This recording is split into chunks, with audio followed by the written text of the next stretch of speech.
İdrakte yol açmış geceden gündüze Allah. Güldürmesen öz gönlünü gülmez yüze Allah. Dünyaya şafaklar gibi Tanrım sepelenmiş. Kalbin gözü yanmazsa görünmez göze Allah. Görünmez göze Allah.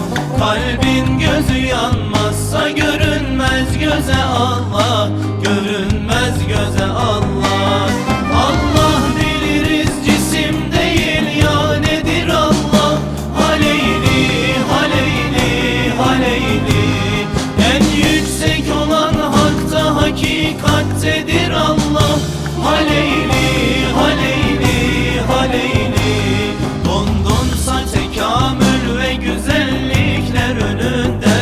Bu hayrettedir Allah, bu hikmettedir Allah, liyagattedir Allah, hakikattedir Allah, sedakattedir Allah, muhabbettedir Allah.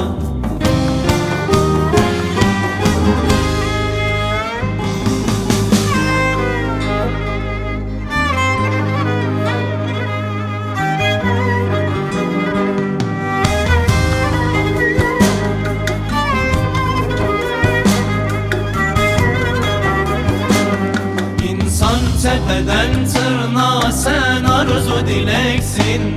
Nefsinde doyumsuz fakat aşkında meleksin.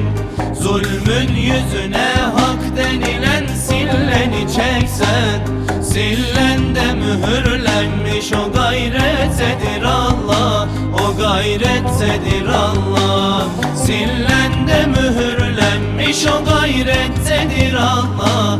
O gayrettedir Allah. Allah biliriz cisim değil ya nedir Allah. Haleyli haleyli haleyli. En yüksek olan hakta hakikattedir Allah. Haleyli haleyli haleyli.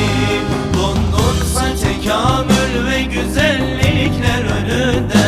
Bu hayrettedir Allah, bu hikmettedir Allah, liyagattedir Allah, hakikattedir Allah, sedakattedir Allah, muhabbettedir Allah.